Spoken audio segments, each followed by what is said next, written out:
নমস্কার, দেখছেন রিপাবলিক বাংলা, আপনাদের সঙ্গে আমি অনির্বাণ। আজ অনির্বাণের অগ্নিবাণে কথা বলবো একদিনের জোড়া ধাক্কা নিয়ে। একদিনে দুটি চিঠি, দুটি জাতীয় কমিশনের, একটি জাতীয় মহিলা কমিশন, একটি জাতীয় শিশু সুরক্ষা কমিশন। দুটি চিঠি রাজ্যের ডিজিকে। একটি চিঠিতে সরাসরি জাতীয় মহিলা কমিশনের ফুল বেঞ্চের সামনে সশরীরে হাজির হয়ে এখনো পর্যন্ত নির্বাচন পরবর্তী, নির্বাচন ফল পরবর্তী রাজ্যের যাবতীয় রাজনৈতিক হিংসার ঘটনায় মহিলারা কিভাবে ক্ষতিগ্রস্ত হয়েছেন, যে অভিযোগগুলি এসছে তাদের বিরুদ্ধে আক্রমণের, তাতে কি ব্যবস্থা নেওয়া হয়েছে, তদন্ত কত দূরে গিয়েছে, অভিযুক্তরা ধরা পড়ল কিনা, না পড়লে কেন পড়েনি, এই সমস্ত কিছু নিয়ে এক কথায় অ্যাকশন টেকেন রিপোর্ট নিয়ে রাজ্যের ডিজিকে দেখা করতে বলা হয়েছে 31শে মে। আরেকটি চিঠিতে জাতীয় শিশু সুরক্ষা কমিশন রীতিমতো উদ্বেগ প্রকাশ করেছে আরামবাগের একটি গ্রামের ঘটনায়। একটি শিশু যেভাবে রাজনৈতিক হিংসার শিকার হয়েছে তা নিয়ে এই উদ্বেগ কমিশনে। শুধু তাই নয়, তারপরে ওই শিশুটির জুভেনাইল জাস্টিস অ্যাক্ট অনুযায়ী তার বয়ান রেকর্ড করা, তার মানসিক ট্রমা কাটানোর জন্য যে ব্যবস্থাপনা করার কথা প্রশাসনিকভাবে, এবং তার রেকর্ড করা বয়ান অনুযায়ী অভিযুক্তদের বিরুদ্ধে তদন্ত প্রক্রিয়া চালানো, তাদের গ্রেফতার করা, তাদের বিরুদ্ধে ব্যবস্থা নেওয়া, এর কোনোটাই হয়নি। কেন হয়নি?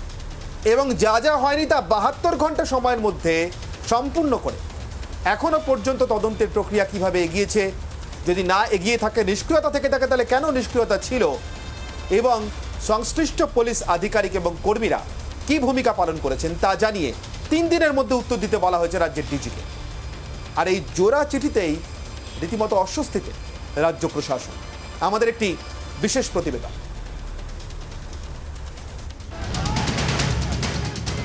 রাজ্যে ভোট পরবর্তী হিংসা নিয়ে উদ্বেগ প্রকাশ। একই দিনে দুই জাতীয় কমিশনের জোড়া চিঠি রাজ্য পুলিশের ডিজিকে। রাজ্যের বিভিন্ন প্রান্তের ভোট পরবর্তী হিংসা নিয়ে কি পদক্ষেপ গ্রহণ করা হয়েছে 31শে মে রাজ্য পুলিশের ডিজি বীরেন্দ্রকে সশরীরে হাজির হয়ে জানাতে নির্দেশ দিল জাতীয় মহিলা কমিশন। কমিশনের ফুল বেঞ্চের কাছে হাজিরা দিয়ে ডিজিকে বিস্তারিত তথ্য জানাতে নির্দেশ দেওয়া হয়েছে। অন্যদিকে রাজ্যে ভোট পরবর্তী হিংসায় শিশুদের নিরাপত্তা ও সুরক্ষা নিয়ে উদ্বেগ প্রকাশ করে রাজ্য পুলিশের ডিজিকে চিঠি দিয়েছে জাতীয় শিশু সুরক্ষা কমিশন। আরামবাগের আরামদীর হাতিয়ারপুরের হিন্দু পাড়ার ভোট পরবর্তী হিংসার ভয়ঙ্কর ঘটনা নিয়ে অভিযোগ দায়ের হয়েছে জাতীয় শিশু সুরক্ষা কমিশনে। পুলিশের নিষ্ক্রিয়তার অভিযোগ এনেছেন অভিযোগকারী। এই ঘটনায় অবিলম্বে অভিযুক্তদের বিরুদ্ধে এফআইআর দায়ের করে তদন্ত শুরু করা এবং আক্রান্ত পরিবার ও শিশুদের সুরক্ষা নিশ্চিত করতে ব্যবস্থা নেওয়ার নির্দেশ দিয়েছে জাতীয় শিশু সুরক্ষা কমিশন। নির্যাতিতা মহিলাদের পাশাপাশি শিশুর বয়ানও রেকর্ড করা এবং পুলিশ আধিকারিক ও পুলিশ কর্মী যাদের বিরুদ্ধে নিষ্ক্রিয়তার অভিযোগ করা হয়েছে তাদের বিরুদ্ধে প্রয়োজনীয় ব্যবস্থা নেওয়ার নির্দেশও দেওয়া হয়েছে।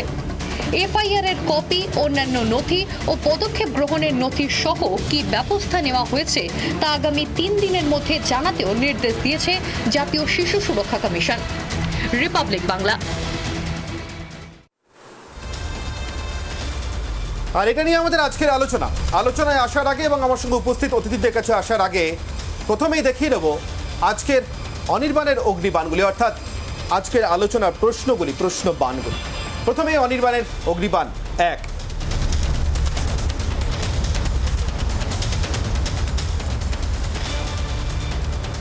রাজ্যে কি মহিলারা সুরক্ষিত নন? জাতীয় মহিলা কমিশন আজকে যেভাবে চিঠি লিখেছে রাজ্যের ডিজিকে, তার পরিপ্রেক্ষিতে এই প্রশ্ন উঠছে, রাজ্যে কি মহিলারা সুরক্ষিত নন? অগ্নিবাণ 2।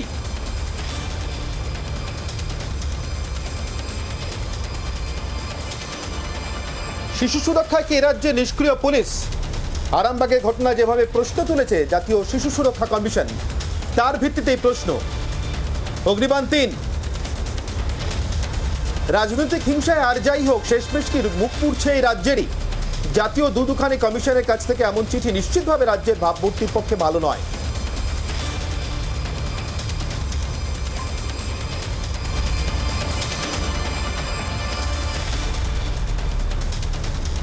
আমার সঙ্গে উপস্থিত অতিথিদের সঙ্গে একে একে পরিচয় করে দিই। আমার সঙ্গে রয়েছেন বিজেপির তরফ থেকে কেয়া ঘোষ, আমার সঙ্গে রয়েছেন রাজ্যের মহিলা কমিশনের প্রাক্তন চেয়ারপারসন সুনন্দা মুখার্জি, আমার সঙ্গে রয়েছেন পাপিয়া অধিকারী, সদ্য সমাপ্ত বিধানসভা নির্বাচনের বিজেপি প্রার্থী ছিলেন, পিয়াদি, এবং আমার সঙ্গে রয়েছেন বিশিষ্ট আইনজীবী সব্যসাচী চট্টোপাধ্যায়। আমি চারজনের সঙ্গে একে একে কথা বলবো, কিন্তু সবার আগেই আমি চলে যাব সব্যসাচী বাবুর কাছে।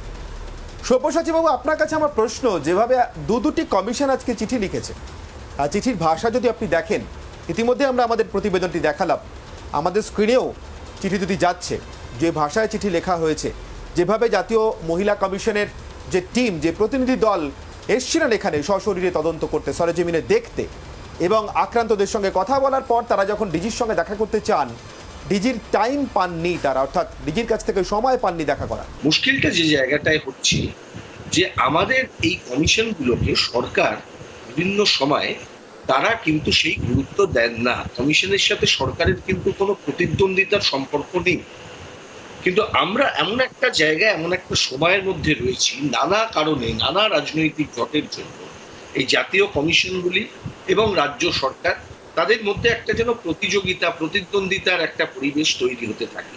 সেই জায়গাটা বোধহয় ঠিক হয় না, যে কারণে কমিশনগুলো যখন চিঠি দেন, সেই চিঠির উপর কাজ করবার ক্ষেত্রে, দেখুন কমিশন কি বলেছে, কমিশন তো বলেননি এই মুহূর্তে যে এই ঘটনাটা সত্য বা মিথ্যা। কমিশন বলেছেন তদন্ত করবার জন্য, এফআইআর রুজু করবার জন্য। আচ্ছা, সরকারকে এই কথাটা বারে বারে কেন জাতীয় শিশু সুরক্ষা কমিশন বা মহিলা কমিশন তাদেরকে বারবার স্মরণ করাতে হবে কেন? এটা তো সরকারের সাংবিধানিক যে কর্তব্য তার মধ্যে পড়ে।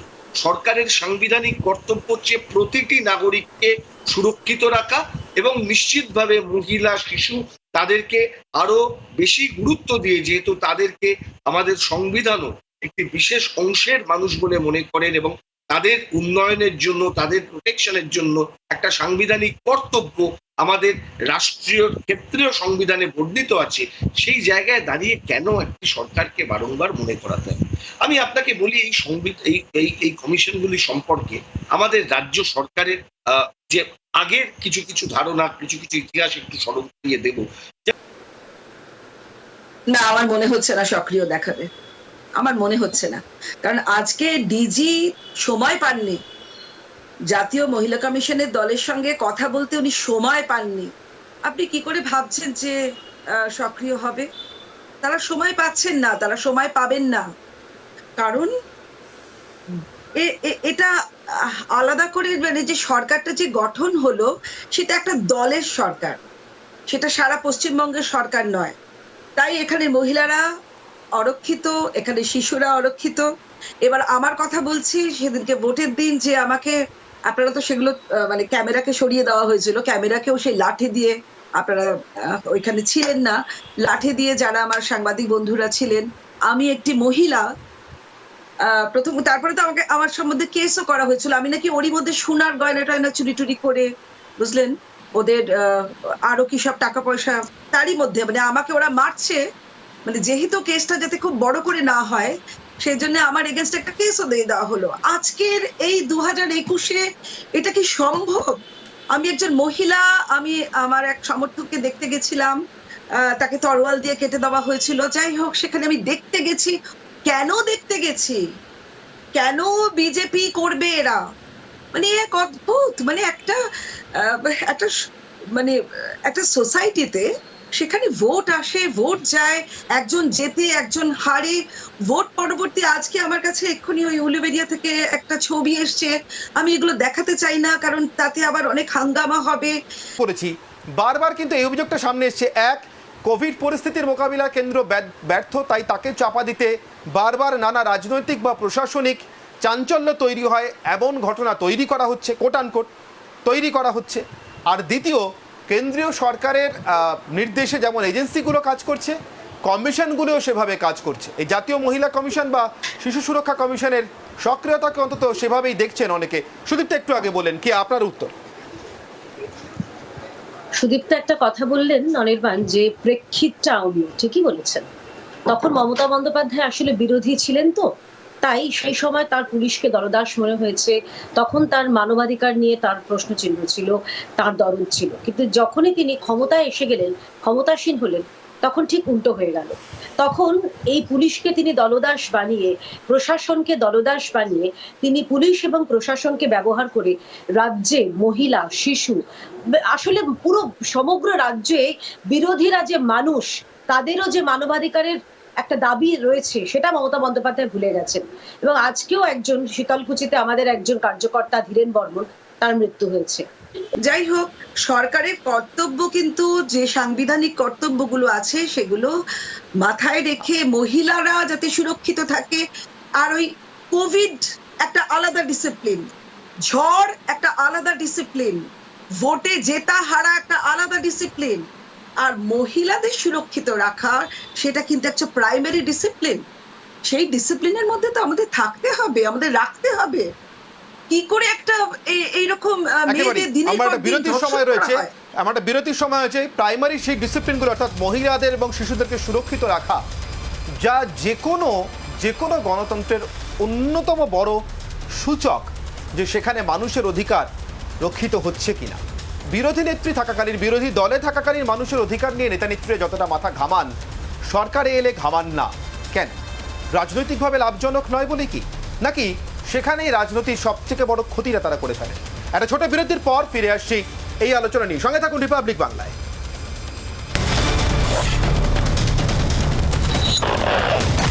রেখা শর্মা তিনি টুইট করে তিনি বলেছেন, আমি তো এখানে টুরিস্ট হিসেবে আসিনি, আমি তো এখানে প্রমোদ ভ্রমণে আসিনি, আমি এসেছি সেই সব মহিলাদের করুণ আর্তি শুনতে। আরে একটু ভব্যতা রাখুন সুদীপ্তা, যখন আপনি কথা বলেছেন আপনার মিথ্যেগুলো তো আমি শুনেছি, এবার আমার কথা শোনার ধৈর্য রাখুন। ডিবেটে এসছেন, সেই ডিবেটে একটু নিয়মকানুনগুলো জেনে তারপরে কথা বলুন। সেখানে রেখা শর্মা তিনি বলেছেন, আমি চলে যাচ্ছি, কারণ এখানে তো আমি দেখছি যে প্রশাসন, পুলিশ কেউ আমার সহযোগিতা করছে না। এইভাবে তো হয় না, আমরা তো দেখছি। এবং সেখানে আমি বলছি তো, আমরা এখানে মহিলা মোর্চার তরফে আমরা যেই মহিলাদের পাশে দাঁড়াতে যাচ্ছি, যেটা পাপিয়া দি একটু আগে বললেন, আমি ফিরে আসছি, বিতর্কে ফিরে আসছি, কি কন্টিনিউ করব। সুদীপ্তা, আপনার কাছেও আসবো, অন্য অতিথিদের কাছেও যাবো। আমার আজকের ব্রহ্মাস্ত্রটা নিনি, আজকের ব্রহ্মাস্ত্র নিনি কি, আমি আজকের ব্রহ্মাস্ত্রটা নিনি, আমি তারপর ফিরে আসবো। দুই কমিশনের চিঠি একই দিনে দুই কমিশনের চিঠি, সেটা কি এরাজ্যে বিরোধীরা যে প্রশ্নগুলি, যে অভিযোগগুলি তুলছিলেন তাতেই সেলমোহর দিল। বারবার করে বিরোধীরা বলছিলেন রাজনৈতিক হিংসার ঘটনা, নির্বাচন পরবর্তী সময় বিশেষ করে এরাজ্যের মহিলারা সুরক্ষিত নন, শিশুরা সুরক্ষিত নন। রাজ্যের বিরোধীদের অভিযোগে কি সেলমোহর দিল দুই কমিশনের চিঠি? কেয়া, আপনি যতই বিজেপি করুন ম্যাডাম, শুনুন, এখানে বিজেপি বলছে না, বলছেন যারা নিগৃহীতা হয়েছেন, যারা লাঞ্ছিত হয়েছেন, যারা ধর্ষিত হয়েছেন, আপনি তাদের কথা মিথ্যে বলছেন। আপনি নিজে একজন নারী হয়ে, আপনি একজন নারী, একটাই কথা স্মরণ করে দিই আপনাকে, শুধু একটাই কথা স্মরণ করে দিই আপনাকে। কেয়া, সুদীপ্তা প্লিজ, কেয়া সুদীপ্তা দুজনকেই থামাবো একটু, কেয়া সুদীপ্তা দুজনকে একটু থামাবো। শুধু একটাই কথা স্মরণ করে দিই সুদীপ্তা, আপনি যেহেতু বলছিলেন বারবার অন্য রাজ্যের কথা, তাই আমি আপনার কাছ থেকে জানতে চাইলাম, নিশ্চিতভাবে অভিযোগ করলে সেই অভিযোগের সাপেক্ষে তথ্য প্রমাণ দেওয়াটা যিনি করছেন তার দায়িত্ব। আমার দায়িত্ব আমি জানি, আমি আমার সংবাদ মাধ্যমের দায়িত্ব থেকে বলতে পারি, আমার গত 5 বছরে ভারতবর্ষে একটি এমন রাজ্যের কথাও মনে পড়ছে না যেখানে রাজনৈতিক মতবিরোধিতার কারণে কোনো মহিলাকে ধর্ষিতা হতে হয়েছে, কোনো শিশুকে অসুরক্ষিত হতে হয়েছে, নিগ্রহের শিকার হতে হয়েছে, বা কোনো মহিলাকে নিগ্রহের শিকার হতে হয়েছে। বাথানিটোলা, জেহানাবাদ সংক্রান্ত যা ঘটনা, যা অভিযোগের কথা মনে পড়ছে, অন্তত 1.5 থেকে 2 দশক পুরনো। সুদীপ্তা, আমি আসবো সুদীপ্তা আপনার কাছে, আমি পাপিয়াদির কাছে যাই, পাপিয়াদি হাত তুলছিলেন। পাপিয়াদি, আমার আপনার কাছে প্রশ্ন, এই যে ঘটনার পরিপ্রেক্ষিতে যা উঠে আসছে এখনো পর্যন্ত, বিজেপি কেন, অন্য যে কোনো দল ক্ষমতায় থাকুক না কেন, আমি জানতে চেয়েছিলাম ভারতবর্ষে কোথাও এমন নজির আছে কিনা। আপনার জানা আছে পাপিয়াদি এমন নজিরের কথা? না, আমি পশ্চিমবঙ্গে যা দেখছি, যখন বিহার খুব খারাপ সময় ছিল তখনও কিন্তু এতটা খারাপ হয়নি। আর সুদীপ্তা, আপনি আমাকে চেনেন না, আপনি আমাকে অভিনেত্রী হিসেবে শুধু জানেন। আপনি পড়াশোনা করবেন, হ্যাঁ, আমি কে, আমি কি, কোথা থেকে এসেছি, আমার ব্যাকগ্রাউন্ড কি একটু জানবেন। সরি, আমার ব্যাকগ্রাউন্ডটাকে জেনে তারপরে কথা বলবেন। দেখুন, আমি কিন্তু আপনি যখন আমাকে বলছিলেন আমি একটা উত্তর দিইনি, একটাও কথা বলিনি। এটা আমাদের ভব্যতা, এটা আমাদের ভব্যতা যে আপনি যখন কথা বলবেন আমি কথা বলবো না, বুঝতে পেরেছেন? এই জন্য এই ধরনের ডিবেটে আমি থাকি না। না, আপনি যে বলছিলেন না, আমার একটা বিরতির সময় হয়েছে, আমি বিরতির পর ফিরে আসবো। আমার ব্রহ্মাস্ত্রের প্রশ্নকে সামনে হ্যাঁ পাপিয়াদি ঝরে পড়ছে, দম্ভগুলোকে নিজের পকেটে রাখুন, দম্ভগুলো আনবেন না। আপনি বললেন 400 কোটি, আচ্ছা আগের বার যে 1000 কোটি এসেছিল, তারপরে আরো টাকা এসেছিল, সেই সব টাকার কোনো আছে হিসেব নিকেশ আছে? সেসব তো আমরা দেখলাম কি হয়েছে না হয়েছে। সেই জন্যই তো টাকাগুলো এই যে আমি আমি আপনাকেও বিরত করবো, আমি সুদীপ্তাকেও বিরত করেছিলাম। আজকে কেন্দ্রীয় অনুদান বা রাজ্যের পাওনা পাওনা নিয়ে আলোচনা মুলতবি থাক। আমরা আবারও ফিরে আসবো দুই কমিশনের চিঠির প্রসঙ্গে, রাজ্যের মহিলা এবং শিশুরা সুরক্ষিত কিনা সেই প্রসঙ্গে। একটা বিরতির সময় আছে, বিরতির পর ফিরে আসছি, সঙ্গে থাকুন রিপাবলিক বাংলায়।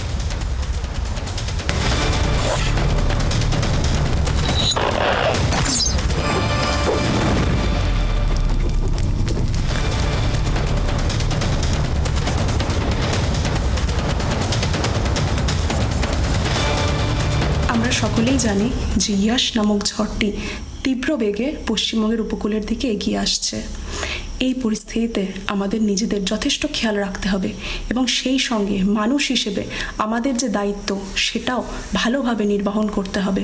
যদি কোনো প্রাণী, কুকুর, বিড়াল, অন্য যে কোনো আশ্রয়হীন প্রাণী নিরাপদ আশ্রয়ের খোঁজে আপনার বারান্দায় বা গ্যারেজে আশ্রয় নেয়, তো দয়া করে তাদের তাড়াবেন না, তাদের যথাসম্ভব সহযোগিতা করুন, চেষ্টা করুন যাতে তারা আপনার বাড়িতে নিরাপদ বোধ করে। এই ঝড় নিশ্চয়ই কেটে যাবে, আমরা সবাই আবার আগের মতো হাসি খুশিভাবে প্যান্ডেমিক সিচুয়েশনের আগের মতোই ভালোভাবে বাঁচতে পারবো। কিন্তু ইন দ্য মেন টাইম চেষ্টা করুন যাতে আমরা নিজেদের মানুষ হিসেবে পরিচয় দিতে পারি। ধন্যবাদ।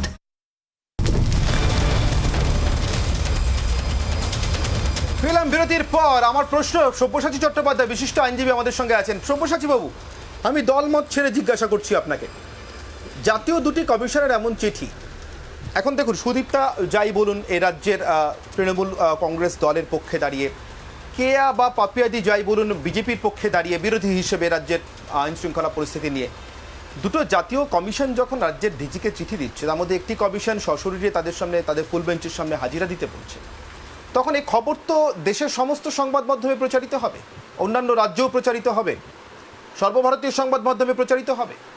তাতে আমাদের রাজ্যের গৌরব বাড়বে না কমবে? আমি এক কথা জিজ্ঞাসা করলাম। একদমই বাড়ে না, একদমই বাড়ে না।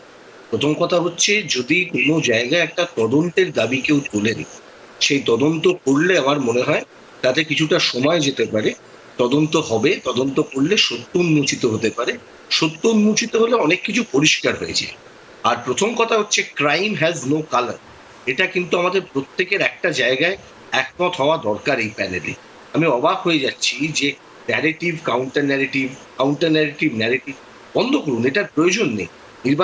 সুদীপ্তার কাছে যাবো। সুদীপ্তা, আপনার কাছে আমার প্রশ্ন, একটি শিশু নিগ্রহের ঘটনায় জুভেনাইল জাস্টিস অ্যাক্ট অনুযায়ী সেই শিশুটির বয়ান রেকর্ড করতে হবে, সেটাও রাজ্যের ডিজির মাধ্যমে পুলিশকে স্মরণ করে দিতে হচ্ছে, প্রাথমিক কর্তব্যটুকু স্মরণ করে দিতে হচ্ছে জাতীয় শিশু সুরক্ষা কমিশনকে। রাজনীতির কথা ভুলে যান, রাজ্যের জন্য গৌরবের না। দেখুন, ঘটনাটা যদি ঘটে থাকে, আমি যেহেতু ঘটনাটা জানি না, ঘটনাটা যদি ঘটে থাকে, আমি প্রথমেই বলেছি অত্যন্ত খারাপ ঘটনা। একটি শিশু কেন নিগৃহীত হবে? ইলেকশন হচ্ছে, ইলেকশন হবে, কেউ জিতবে কেউ হবে, শিশু কেন নিগৃহীত হবে? এটা অত্যন্ত লজ্জা যদি ঘটনাটা ঘটে থাকে এবং এটা যদি তদন্ত না হয়ে থাকে, আমি বলছি খুব খারাপ। কিন্তু সেই সাথে একটি প্রশ্নের উদ্রেক হচ্ছে আমার মনে এই আলোচনা চলাকালীনই, সেটা হচ্ছে যে নদীপ কৌর বা সফুরা জারগারের বিরুদ্ধে সময়ও কি কেন্দ্রের মহিলা কমিশন এতটাই অ্যাক্টিভ ছিলেন? তারা কি কোনো চিঠি পাঠিয়েছিলেন যে এই দুজন মহিলার জন্য কোনো চিঠি, কোনো চাপাচিঠি তারা করেছেন?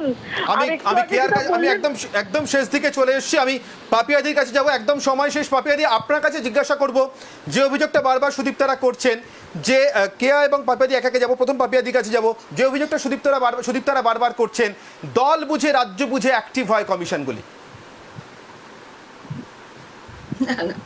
না, তা কি করে সম্ভব? আসলে এইসব কথাগুলো না, জেতার হ্যাংওভার থেকে এরা বেরোতে পারছে না।